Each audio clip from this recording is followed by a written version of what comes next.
All seemed good. Don't know what the issue was before, but that seems to have gone now.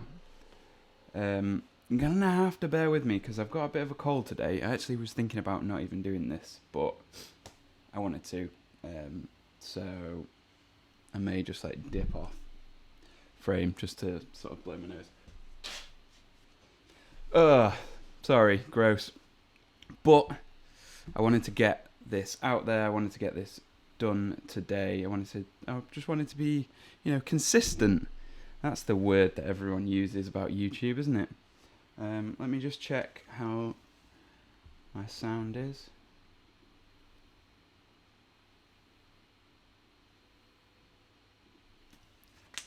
Sounds good.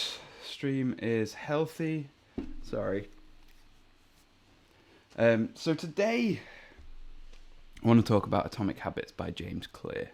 And like I said, I was kind of like not wanting to live stream today just because I feel a little bit like bleh.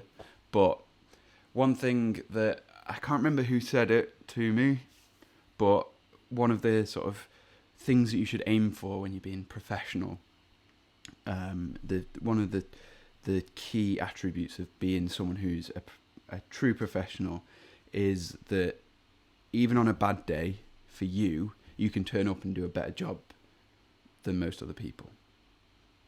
And that's not me yet, but if I keep turning up, hopefully that will be me one day. If you are so inclined, there is the chat. I'll be looking at the chat this whole time. So write down your thoughts, your questions, your comments, and just let me know what you're thinking or you want to know about this book. So it was a couple of weeks ago, like 2 weeks ago, that I finished this book. I had a bit of time to sort of dwell on it. I did write a lot of these notes last week, so who knows? Let's see. I've not read back through them. Bear with me a second. Wow, that's gross. I'm so sorry. Feel free to tune out if you think I'm too gross. So let's just make sure this. Yeah, we're public. We're going. It's good. So Atomic Habits. It's a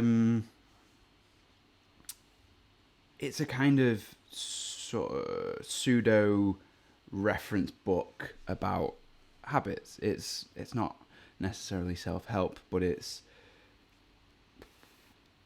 going to help you if you read it, and if you read it yourself, then I guess it is self-help.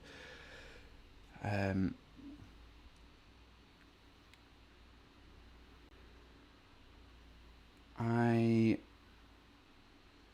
think this book, so I listened to it. I listened to the audio version, and it's, what is it? Let me get my head straight. Let me think about this. Okay.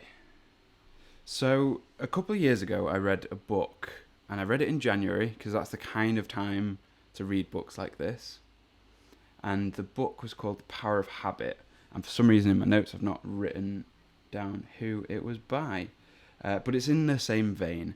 But it kind of focuses a lot more on the anecdotal evidence that habits are a great thing. And the overarching theme of that book and this book is habits are the process to reach your goals.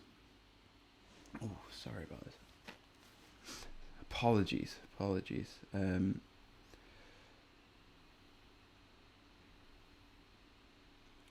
The thing about Atomic Habits, the book, is that it's a lot more focused on how to actually implement these things.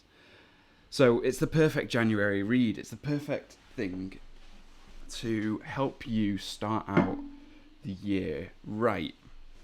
And if you watched, so I do a couple of different types of videos on this channel, and one of them is new.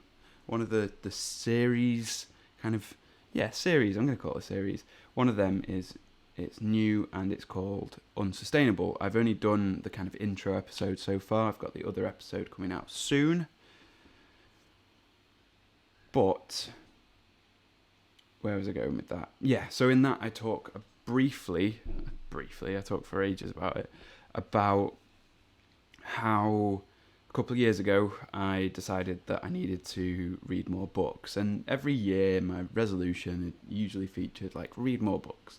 And this must have been around the time like I decided to read The Power of Habit. So what I talked about in that video is how changing my mindset on to like from a goal orientated mindset. So staring at the scoreboard, basically, that's the analogy that these guys use. Staring at the scoreboard, watching the points on the scoreboard isn't going to help the game at all.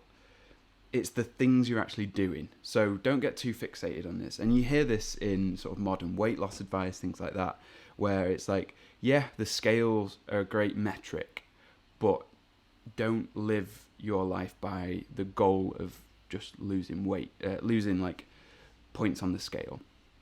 Implement things, implement processes, implement a change in habit to get you to where you want to be. And this is where this book is really interesting. A lot of these self-help books are based around story, and as I said, that other book by, I'll find it as I'm talking. That other book is heavily reliant on stories, anecdotal evidence, to kind of motivate you to want to change, but not so much in the way of actual actionable advice. Let's see, habits. Let's see if I can search for it. Habits. The Power of Charles Duhigg. Power of Habit. Oh shit! Don't download it. No, cancel. So that book is great, and I recommend that one as well. In fact, I should probably link it in the description after I've finished this. Some other books in that vein that I really like are The Go-Giver, which I've reviewed before. That might have been when I did these reviews on IGTV, and How to Win Friends, which is like the quintessential like old school sort of development book. Dale Carnegie. This was written like in the 30s, and this is a great book, but it's a lot of it is like split between actionable, actual things that you can do, and story driven stuff. So kind of motivating you and telling you the way that your habits can change, or in the case of this, the way that your attitude can change. So that's great. I'm gonna just, oh my god, sorry, this cold has been just persistent.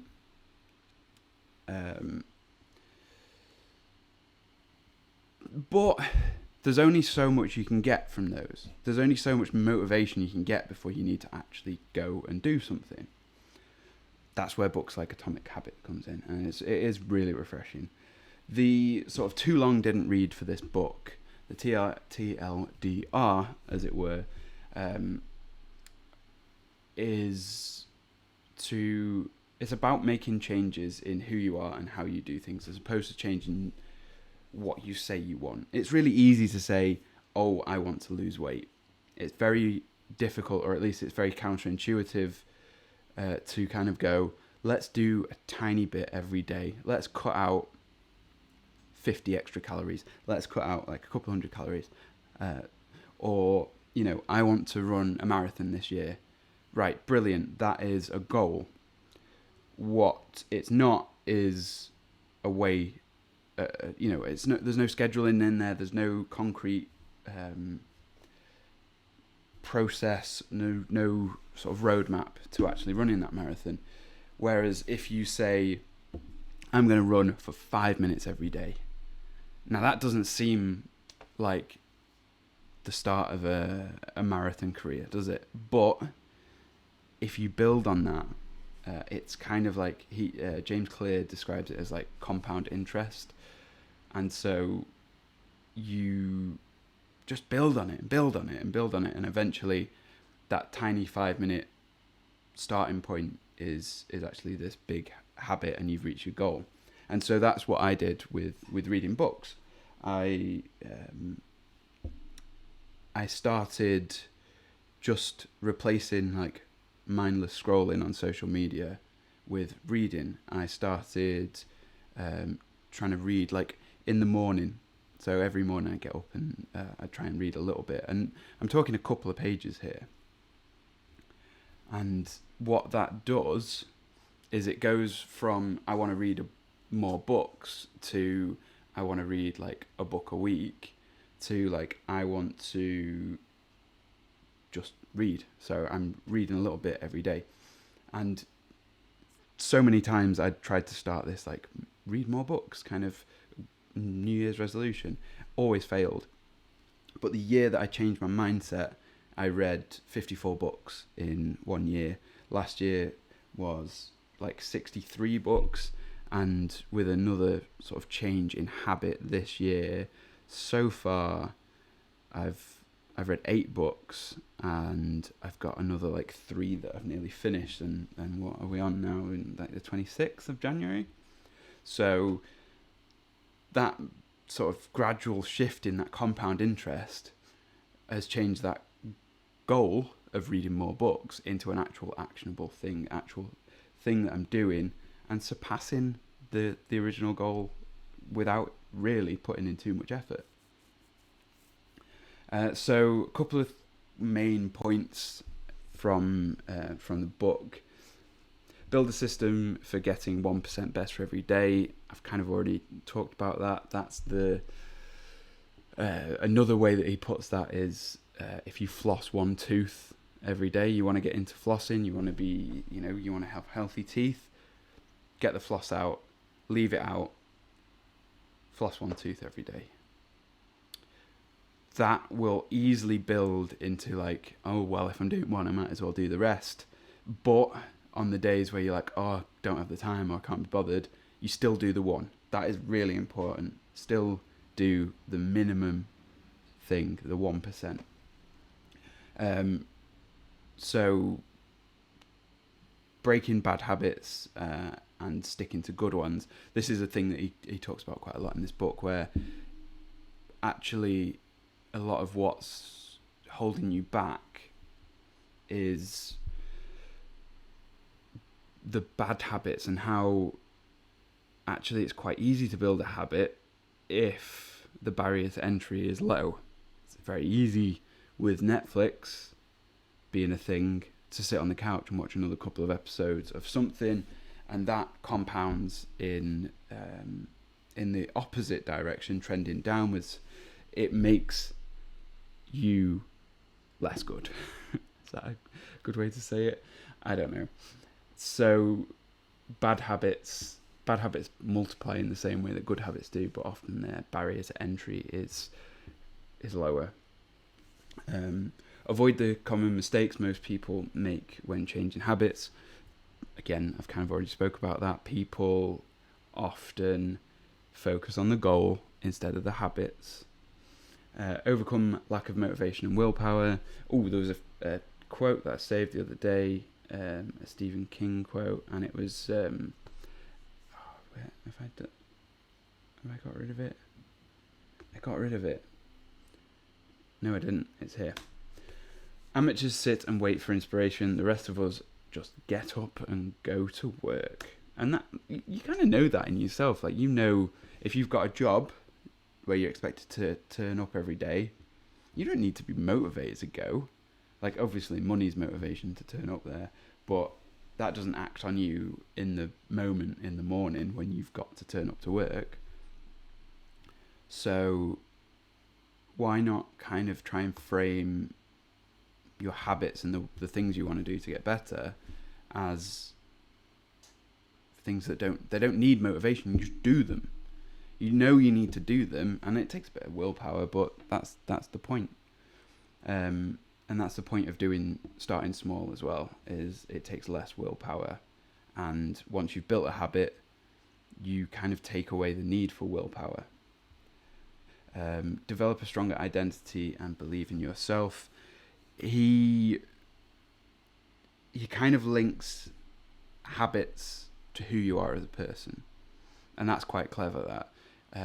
So he talks about a book, a kind of quit smoking book that a friend of his read. Excuse me 1 second.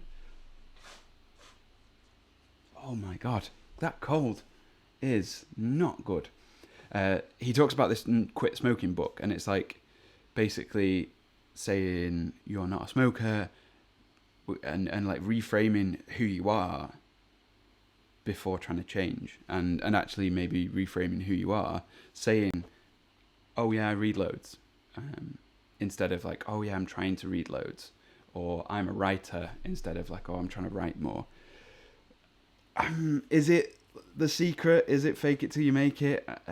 Is it kind of like reaching out to the universe? And I don't know. I don't believe in any of that bullshit. But I think a little bit of just being like, yeah, this is what I do.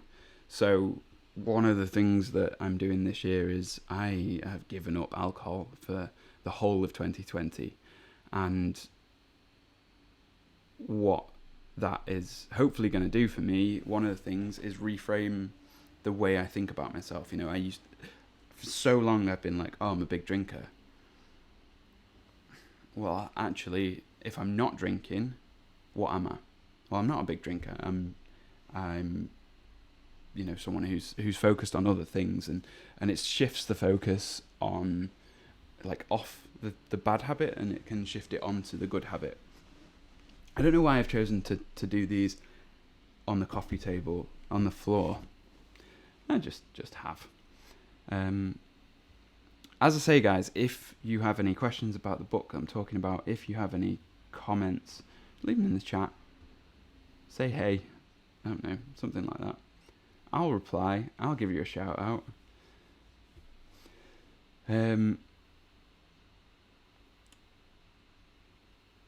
Make time for new habits, even in a busy schedule. So, I mean, that's an obvious thing. This is it's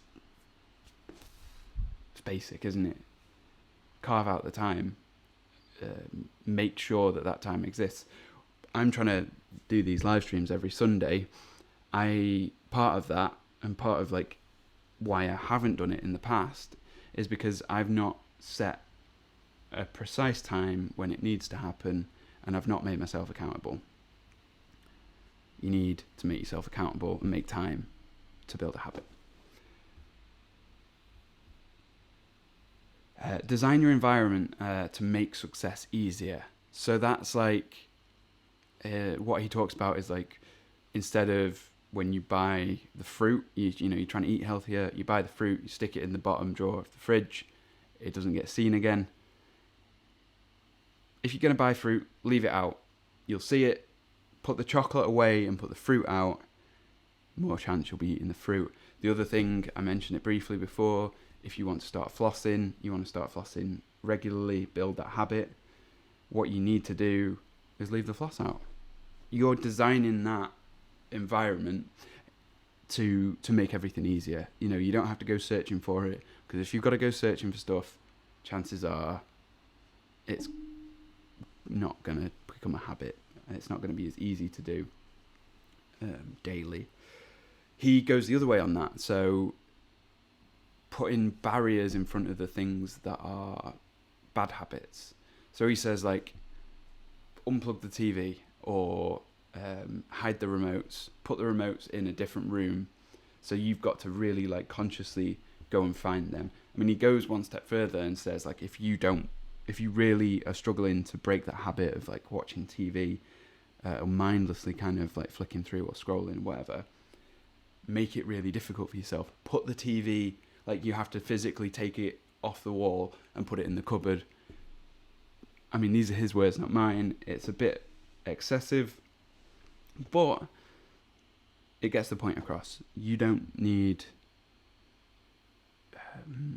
to make it easier to do the bad habits. You need to remove them. And so design your environment. Make tiny, easy changes that deliver big results.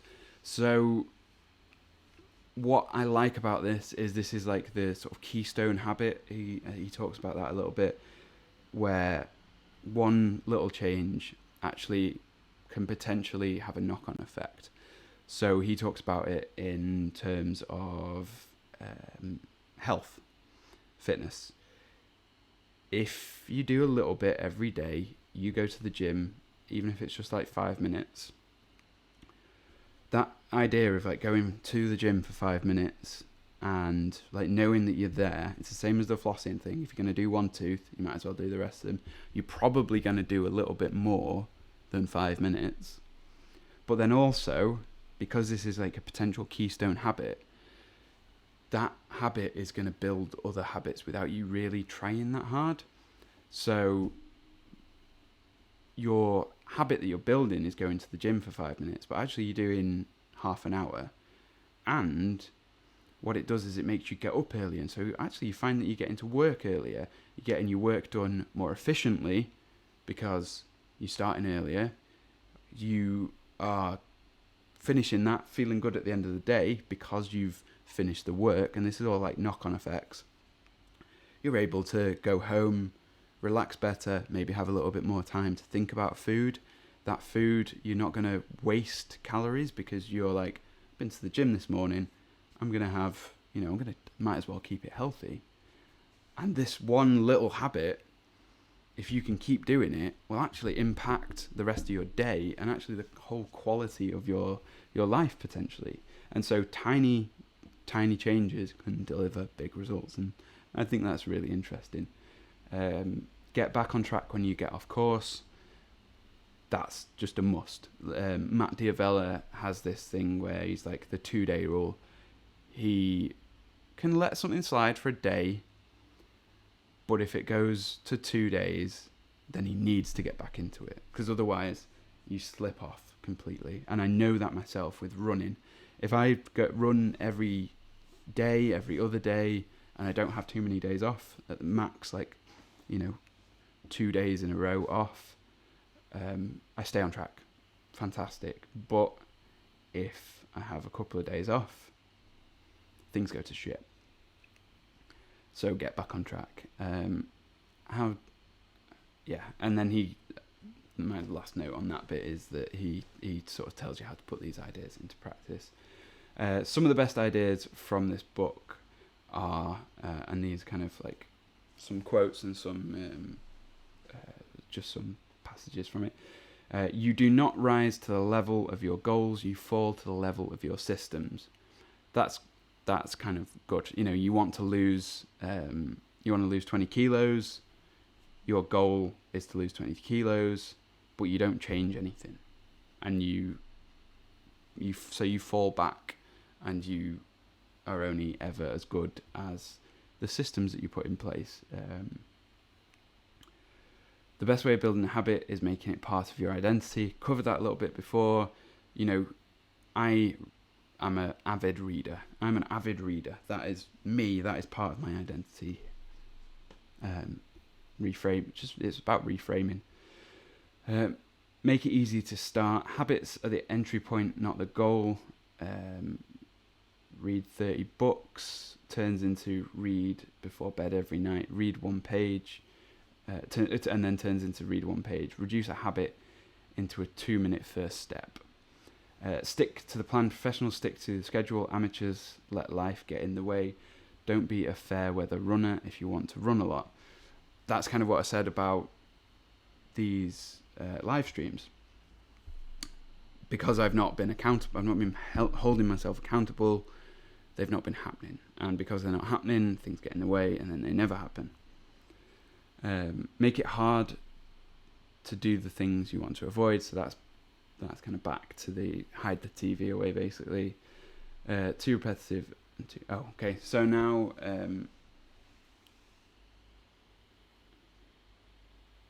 Too repetitive and too long. Atomic Habits is not.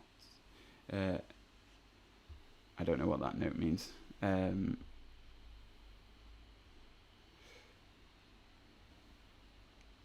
Okay, so what do I think about this book, and who do I think it's for, and who would I recommend it to? Well, I think this book is there for you if you're already finding that you're motivated to want to change. And I think it being January, the time of goal setting, the time of New Year's resolutions, it's a great time to implement changes in your life. That's why things like dry January are a thing that works. That's why resolutions have even ever been a thing, because if you can kind of have this playground set for you that is kind of January and the start of the year, this like new year, new me is, it's a thing, and it became a cliche because it is a thing. You can identify as a different kind of person. In January I am the kind of person who goes to the gym, and so that makes it a great time to change, I think. And I know a lot of people probably disagree with that. There's plenty of people who are like, oh, you can change at any time of the year. And yes, of course you can. But that social acceptance, the permission to change, is strongest at the start of the year. People aren't going to argue with you as much if you're like, oh, I'm on this health kick, or oh, I'm not drinking. I don't know. To me, it makes sense that January is a time when you can do that. And so if you find that you're already motivated, you're already ready to make changes, and maybe you tried to change the last couple of years, maybe you tried to implement these goals, these targets, and just they didn't catch on. You quit the gym in January, you probably carried on paying till, April, maybe all year, but you didn't go. You said that you wanted to start running, marathon training, or you wanted to run a marathon, and you just kind of didn't get around to, starting the training. You did a bit. If that's what's happened the last couple of years, this is a great book for you. This book will give you actual actionable things to help you change. This is one of the best books on kind of positive change, on self-development that I've read. Other than the one that I'm going to talk about next week, which is Eat and Run by Scott Jurek. But that's specific. That's about running. It's about what to feed yourself and the mindset to have as as someone who wants to be a runner, and that's about identifying with being a runner as well, which is interesting.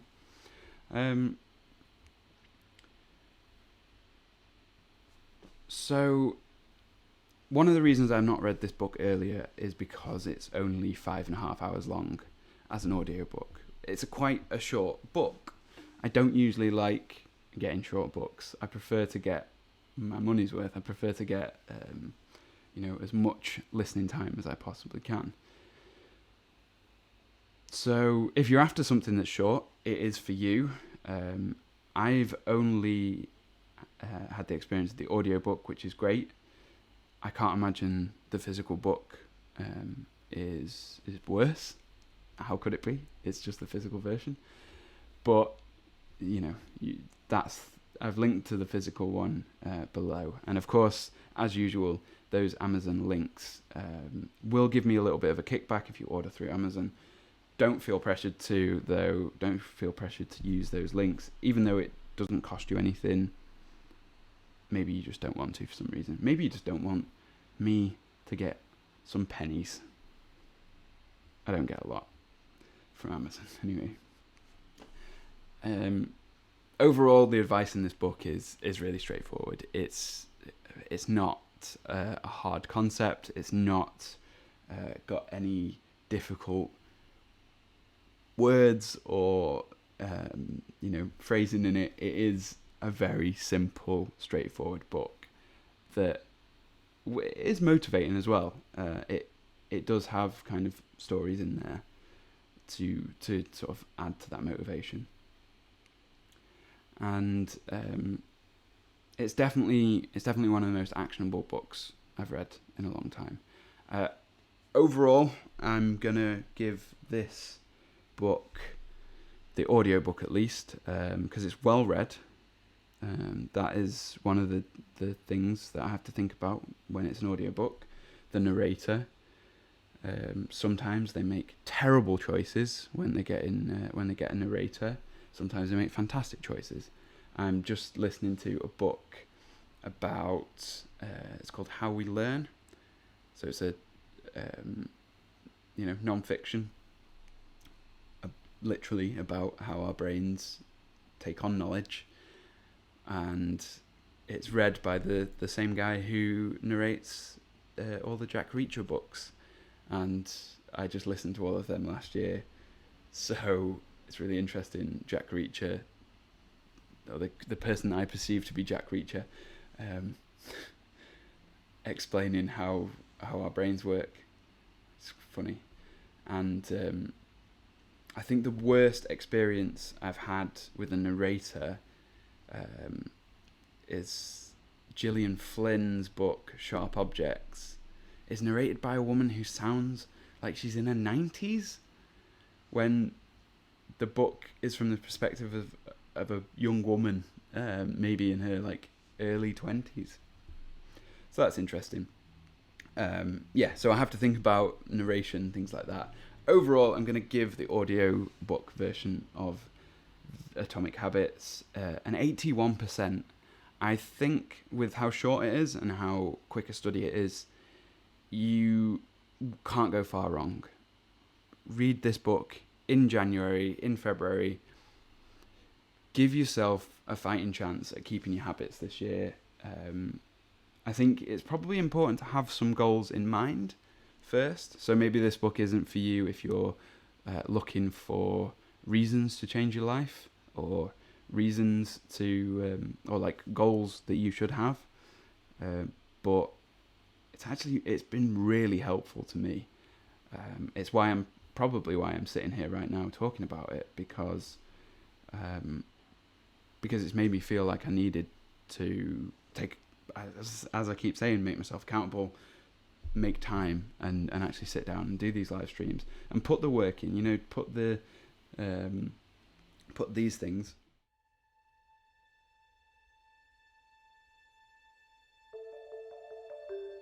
together, and also going on to Instagram and like putting the stories out there, putting the stories out there and actually talking about it and putting it out there, which is scary. And it reminds me of that meme, the guy stands up in front of the class and he's like, hold on, I'm not thick, I'm just panicking, which kind of feels like what I'm like when I sit down to do these live streams, because it is scary, even though there's only 2 people watching. How many people have watched over the course? Okay, so we've had some dropping in and out. There was a brief time when no one was watching. So yeah, this book gets an 81 from me. That is, a solid recommend. I think you should probably read it. Go out and buy the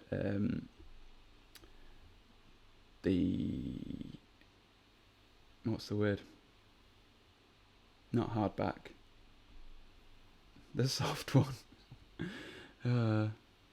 What's the word? Someone in the comments help me. Why can't I think of the word? Yeah, go out and buy the physical copy anyway, if you want to. I find that sometimes I get the information over a little bit better to me if I read it, which might be, I don't know, might be just me. But go out and get it, give it a read. You don't have to buy it through my links, as I said, even though they don't change anything about the price for you. Thank you for sticking around. If you've watched any of this video, thank you.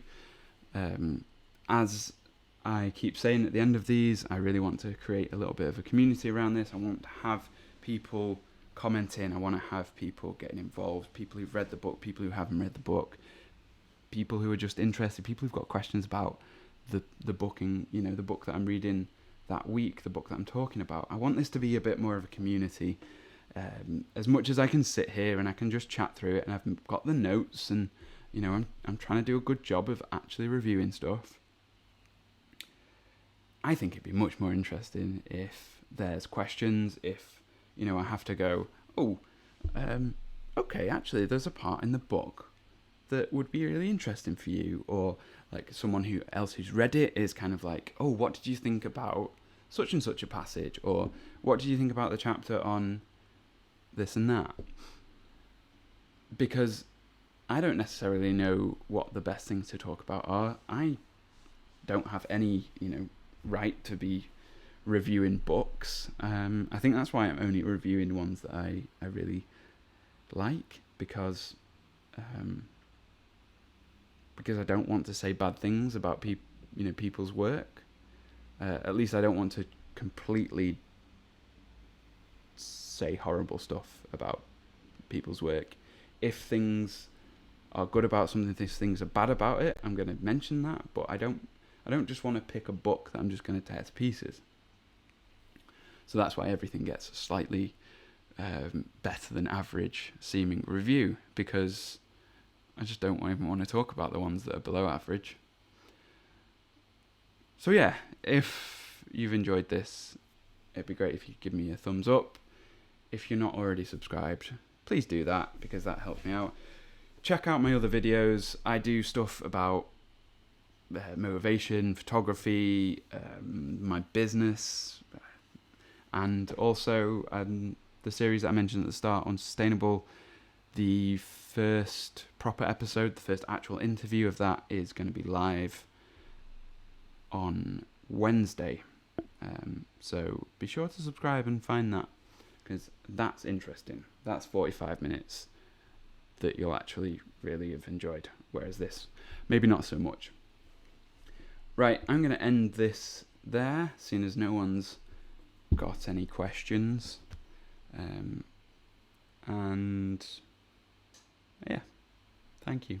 And if you're watching this as a sort of rerun, if you're watching this after it's gone live, after it's been live, then thank you as well. And maybe you can leave some comments and tell me what you think. Tell me if I ramble. Tell me if I come across as a bit thick, because sometimes I feel like I am. Did I go offline? No. Yeah, so see you later, guys.